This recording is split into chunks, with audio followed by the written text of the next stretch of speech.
కైలాస పర్వతం. దీనికి సంబంధించిన మిస్టరీలను సాల్వ్ చేయడానికి సైంటిస్టులు ఇప్పటికీ ప్రయత్నిస్తూనే ఉన్నారు. మీలో చాలామంది ఇప్పటి వరకు కైలాస పర్వతాన్ని ఎవరూ ఎక్కలేదని అనుకుంటూ ఉంటారు. కానీ ఇది నిజం కాదు. ఒక తాంత్రికుడు కైలాస పర్వతాన్ని ఎక్కడంలో విజయం సాధించాడు. కైలాస పర్వతాన్ని ఎక్కిన మొట్టమొదటి ఇంకా చివరి వ్యక్తి అతనే. ఫ్రెండ్స్, ఈ వీడియోలో మనం టిబెట్ యొక్క అత్యంత భయంకరమైన తాంత్రికుడి గురించి తెలుసుకుందాం. అతను ఎంత భయంకరమైన వాడు అంటే తన తాంత్రిక విద్యలతో ఒకేసారి 80 మంది వ్యక్తులను చంపేశాడు. అలానే ఒక ఊరి మొత్తాన్ని ధ్వంసం చేశాడు. అతను తన శక్తుల సహాయంతో కైలాస పర్వతాన్ని కూడా ఎక్కేశాడు. అసలు ఈ ప్రపంచంలో ఎవరూ ఎక్కలేని కైలాస పర్వతాన్ని ఇతను ఎలా ఎక్కగలిగాడు? పర్వతం నుంచి దిగిన వెంటనే ఇతను ఏం చెప్పాడు? ఎందుకని టిబెట్ ప్రజలు ఈ రోజుకి ఇతన్ని దేవుడిగా భావిస్తున్నారు? నిజానికి ఒక సంఘటన జరగడం వల్ల భయంకరమైన తాంత్రికుడిగా ఉన్న ఇతను ఒక్కసారిగా సాధువుగా మారిపోయాడు. అసలు ఆ సంఘటన ఏంటి? ఫ్రెండ్స్, ఈ భయంకరమైన తాంత్రికుడి పేరు మిలారెపా. ఇతని గురించి తెలుసుకుంటే మీరు ఖచ్చితంగా షాక్ అవుతారు. అసలు ఇతను తాంత్రికుడుగా ఎలా మారాడు? ఏ విధంగా 80 మందిని చంపేశాడు? ఇతను తిరిగి ఎలా పూజించదగ్గ సాధువుగా మారాడు?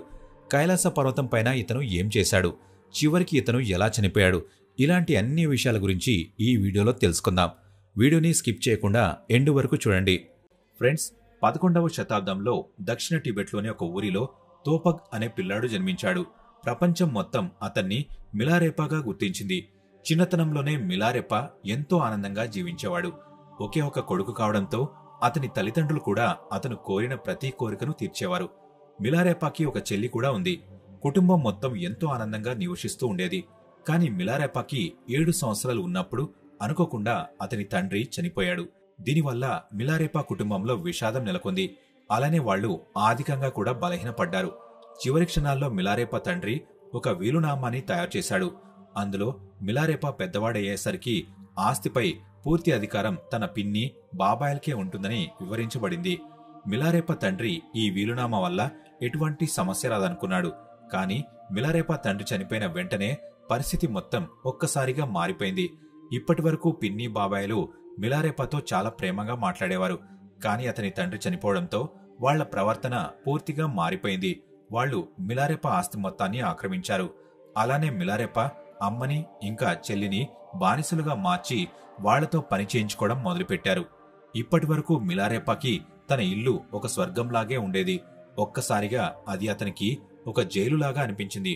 అప్పటినుంచి అతని జీవితంలో ఎన్నో అవమానాలు ఎదుర్కొన్నాడు. నిజానికి మిలారెపా అమ్మ సమాజంలో చాలా గౌరవంగా బ్రతికేది. అలాంటి తను ప్రతిరోజు ఎన్నో కష్టాలను ఎదుర్కొంది. ఆమె మనసు మొత్తం ప్రతీకారంతో నిండిపోయింది.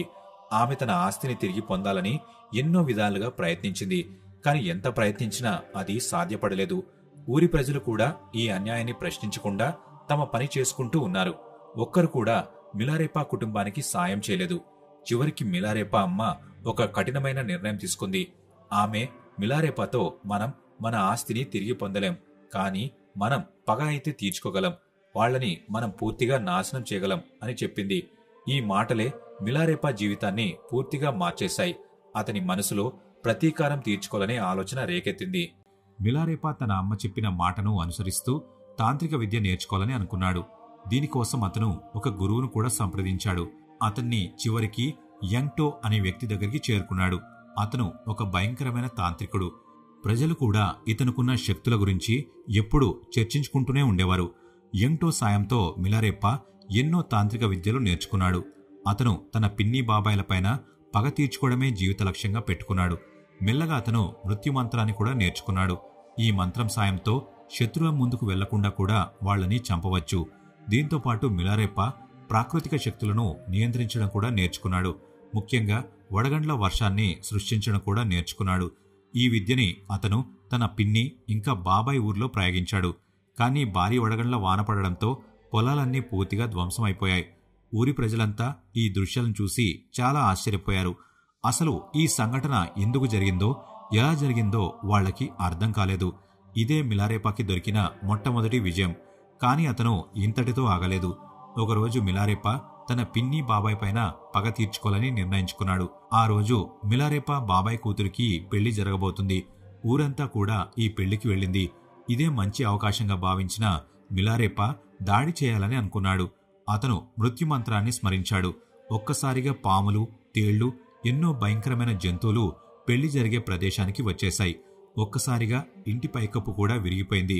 మిలారేపా చేసిన ఈ పని వల్ల దాదాపు 80 మంది వ్యక్తులు చనిపోయారు. ఈ విధంగా మిలారేపా ప్రతీకారం తీర్చుకున్నాడు. ఇదంతా చూసిన మిలారేపా అమ్మ చాలా గర్వపడింది. అందుకే తను నా కొడుకు ప్రతీకారం తీర్చుకున్నాడని సంతోషంగా చెప్పింది. కాని మిలారేపా మాత్రం అస్సలు ఆనందంగా లేడు. అతని మనస్సు అపరాధ భావంతో నిండిపోయింది. ఎందుకంటే అతను తన పిన్ని బాబాయ్ పైన ప్రతీకారమైతే తీర్చుకున్నాడు. కాని అతను చేసిన ఈ పని వల్ల ఎంతో మంది అమాయకులు చనిపోయారు.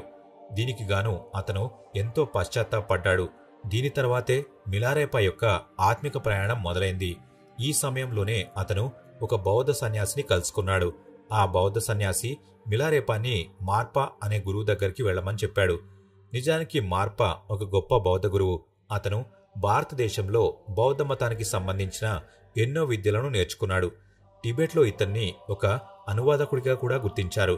ఎందుకంటే ఇతను తన జీవితంలో బౌద్ధ మతానికి చెందిన ఎన్నో గొప్ప గ్రంథాలని అనువదించాడు.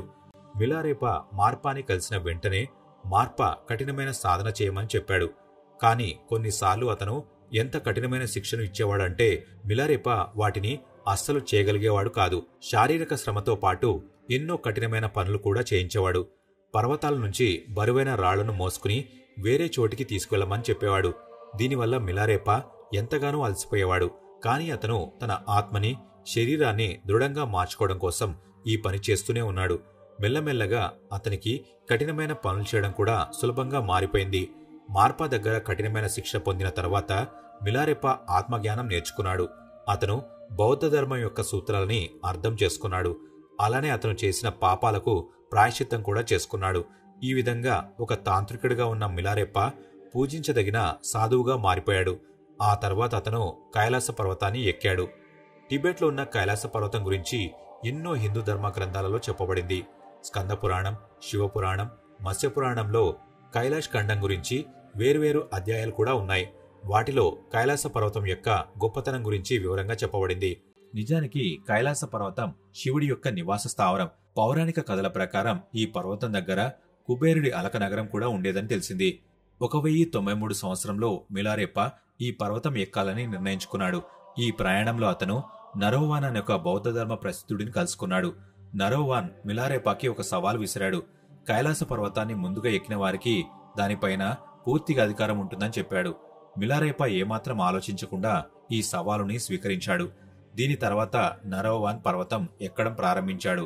అతను చాలా వేగంగా పర్వతాన్ని ఎక్కుతూ ఉన్నాడు. కాని మరోవైపు మిలారేపా మాత్రం ధ్యానం చేస్తూ ఉన్నాడు. కాసేపటికి నరోవాన్ పర్వతం కొంత దూరం ఎక్కాడు. కాని అప్పుడే అతని శరీరం పైన సూర్యకిరణాలు పడ్డాయి. వాటి తీవ్రత ఎంత ఎక్కువగా ఉంది అంటే నరోవాన్ కాసేపు కూడా అక్కడ ఉండలేకపోయాడు. ఈ సమయంలోనే మిలారేపా కైలాస పర్వతాన్ని ఎక్కడం ప్రారంభించాడు. చివరికి అతను నరోవాన్ కంటే ముందు పర్వతాన్ని ఎక్కేశాడు. ఇది కేవలం శారీరక విజయం మాత్రమే కాదు, మిలారేపా యొక్క ఆధ్యాత్మిక శక్తికి ప్రతీక. అతను ఎలా పర్వతాన్ని ఎక్కాడనేది ఈ రోజుకి ఒక మిస్టరీగానే మిగిలిపోయింది. కైలాస పర్వతం పైన ఎక్కిన తర్వాత ఎన్నో రహస్యాలను అనుభూతి చెందాడు. అతను ఈ పర్వతం సాధారణ మనుషులకి కాదు, సాధారణ వ్యక్తులు ఇక్కడికి ఎక్కడానికి అస్సలు ప్రయత్నించకండి. ఇది శివుడి యొక్క పవిత్ర స్థావరం. ఇక్కడికి వెళ్లడానికి ప్రయత్నిస్తే అతని జ్ఞానం భగ్నమవుతుంది. అందుకే మీరు పర్వతాన్ని ఎక్కడానికి ప్రయత్నించకండి. ఆత్మ యొక్క జ్ఞానాన్ని పూర్తిగా తెలుసుకున్న వారే ఈ పర్వతాన్ని ఎక్కగలుగుతారని మిలారేపా వివరించాడు. దీంతోపాటు కైలాస పర్వతం పైన ఒక రోజు గడిపితే భూమి మీద ఒక నెల పూర్తవుతుంది. పర్వతం పైన రాత్రి ఇంకా పగలు సాధారణంగానే ఉంటుంది. కాని ఇక్కడ ఎలాంటి కిరణాలు పడతాయంటే సాధారణ మనుషులు ఇలాంటి వాతావరణంలో ఒక్కరోజు కూడా ఉండలేరు. ఒకవేళ ఉండడానికి ప్రయత్నించినా వాళ్ళ శరీరం పూర్తిగా కాలిపోతుంది. ఒక్క నెలలో ఎంత వేడి ఉత్పత్తి అవుతుందో ఒక్క రోజులోనే ఇక్కడ అంత వేడి ఉత్పత్తి అవుతుంది. సాధారణంగా మనం నెలలో 4 సార్లు గోర్లని కట్ చేసుకుంటూ ఉంటాం. కానీ ఇక్కడ మాత్రం ఒక్క రోజులోనే 4 సార్లు గోర్లని కట్ చేయాల్సి వస్తుంది. మిలారేపా పర్వతాన్ని ఎక్కిన తర్వాత కిందకి వచ్చి తన శిష్యులకి ఆత్మకి సంబంధించిన జ్ఞానం ఇంకా తపస్సుకు సంబంధించిన జ్ఞానాన్ని కూడా చెప్పాడు. ఆత్మకి సంబంధించిన పూర్తి జ్ఞానాన్ని కూడా ప్రసాదించాడు. అసలు మిలారేపా ఎలా చనిపోయాడు? ఒకరోజు ఒక వ్యక్తి మిలారెపాని పెళ్లికి ఆహ్వానించాడు. అతని కోసం ఒక ప్రత్యేకమైన ఆసనాన్ని కూడా సిద్ధం చేశాడు. ఆ పెళ్లికి వచ్చిన వారిలో ఒక ధనిక పండితుడు కూడా ఉన్నాడు. అతను మిలారెపాని ఆహ్వానించడానికి చేసిన ఏర్పాట్లను చూసి చాలా ఆశ్చర్యపోయాడు. అతన్ని ఒక ఆసనం పైన కూర్చోబెట్టడం చూసి భిక్షాటన చేసుకునేవాడికి ఇంత అద్భుతమైన ఏర్పాట్లు ఎందుకు? ఇతను నాకంటే పెద్ద పండితుడా అని అడిగాడు. కాసేపటికి అతను మిలారెపా దగ్గరకు వెళ్లి, మీరు చాలా జ్ఞానవంతులని విన్నాను. ఒకసారి ఈ పుస్తకాలను చదివి మీ జ్ఞానాన్ని పంచండని చెప్పాడు. ఇది విన్న మిలారెపా, ఈ సంసార పుస్తకాలను చదవడం వల్ల ఏమీ లాభం లేదు. నేను వీటిని చదివి నా సమయాన్ని వృధా చేసుకోవాలనుకోవడం లేదని చెప్పాడు. ఇది విన్న పండితుడు గట్టిగా నవ్వి, నువ్వు ఈ విధంగానే చెప్తావని నాకు తెలుసు. నీ నిజస్వరూపమేంటో ఈ ప్రజలకు తెలియపరచాలని నేనిక్కడికి వచ్చానని చెప్పాడు. దీంతో చుట్టుపక్కలున్న ప్రజలంతా ఆ పండితుడిని విమర్శించారు. దీనివల్ల పండితుడు కోపంతో అక్కడి నుండి వెళ్ళిపోయాడు. ఎలా అయినా అతను మిలారెపా పైన ప్రతీకారం తీర్చుకోవాలని అనుకున్నాడు. ఏదో ఒక విధంగా మిలారెపాని చంపాలని అతను పథకం వేశాడు. అతను ఒక మహిళను కలిసి, నువ్వు విషం కలిపిన పెరుగుని మిలారెపాకి తినిపించాలి. ఒకవేళ నువ్వు ఈ విధంగా చేస్తే ఖచ్చితంగా నేను నీకు ఒక వజ్రాల హారాన్ని ఇస్తాను. అలానే వివాహం కూడా చేసుకుంటానని చెప్పాడు. ఇది విని ఆ మహిళ అత్యాశతో విషం కలిపిన పెరుగుని తీసుకుని మిలారెపా దగ్గరికి వెళ్ళింది. మిలారెపా తనని చూసిన వెంటనే చిరునవ్వుతో, నేను ఈ పెరుగుని తింటాను, కానీ నువ్వు వెళ్ళి ముందు వజ్రాల హారాన్ని తెచ్చుకో. ఎందుకంటే నిన్ను అతను ఖచ్చితంగా పెళ్లి చేసుకోడు. కనీసం నీకు ఆ వజ్రాల హారమైనా దొరుకుతుందని చెప్పాడు. ఇది విని ఆ మహిళ ఒక్కసారిగా ఆశ్చర్యపోయింది. వెంటనే తను పండితుడి దగ్గరకు తిరిగి వెళ్లి జరిగినదంతా వివరించింది. పండితుడు మహిళకి హారం ఇచ్చి తనని మిలారెపా దగ్గరికి పంపించాడు. తను వజ్రాలహారం తీసుకుని వచ్చిన తర్వాత మిలారెపా ఆ పెరుగుని సేవించాడు.